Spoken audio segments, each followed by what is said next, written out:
2 out of 2. So 1-point lead lamang ito. So he is 4 for 4 for the game, 8 for 8 for the tournament.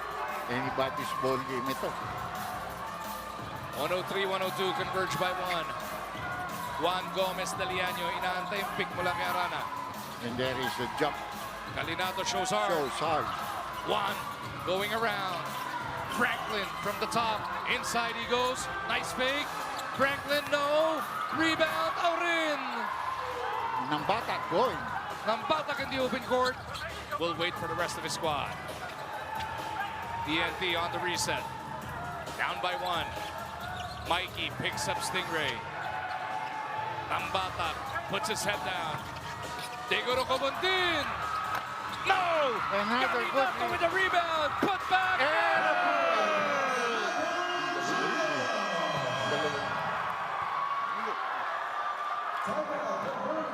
104-103. TNT snatches back the lead. 64 seconds to go. Hihiling ng timeout si Coach Delta Pineda para sa Converge. What a big cleanup job there. Mula kay Henry Calinato Jr. That gives him a double-double dog. 12 points, 10 rebounds para kay Henry. Nambatak through the Calinato pick. 9 to shoot. Stingray. Hindi maipagpag si Juan. Stingray will force it. Iniwan kay Henry. Masyadong malalim. Tumaba sa ring. Fresh 14. No need to foul it. Aurin. Got around Franklin. Here comes Stingray.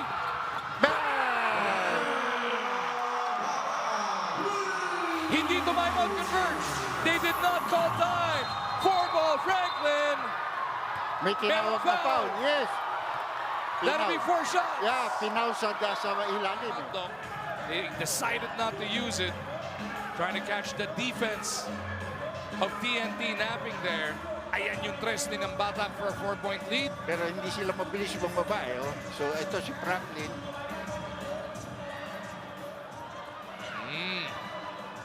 Might have been on the way up. Let's see. Yeah, he was on the way up. Okay, shots are remaining in this.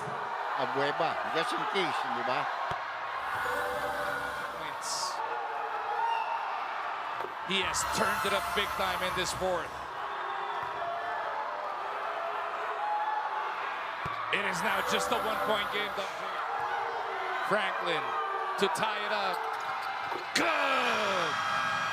10 for 10 tonight. He's got 30 big points, Dr. Cobontin gets it over to Stingray. Here we go. Nambatak, 3, 2. Stingray for the win. Wala na iba titira niya. Wala na iba titira niya. Nambatak at the buzzer. Natitigan nila kung may oras pa. Tsaka meron tinamaan dito. May isang player bumagsak dito, natulak pa eh. TNT coming back from 17 points down. Titigan nila kung may oras pa. Wins it at the buzzer, Dr. J. Yeah. Pero wala na talaga iba titira niyan. Counting. 3 points. Yun wala pang kulay. Naka 3 points. What a finish on this Tuesday night at the Ninoy Aquino Stadium. This is the PBA on RPTV. Nakakashock para sa Convergent. Ang ganda ng laro nila. Pero they lose it in the 4th quarter. TNT gutted this one out. Lahat ng pahirap pinagdaan.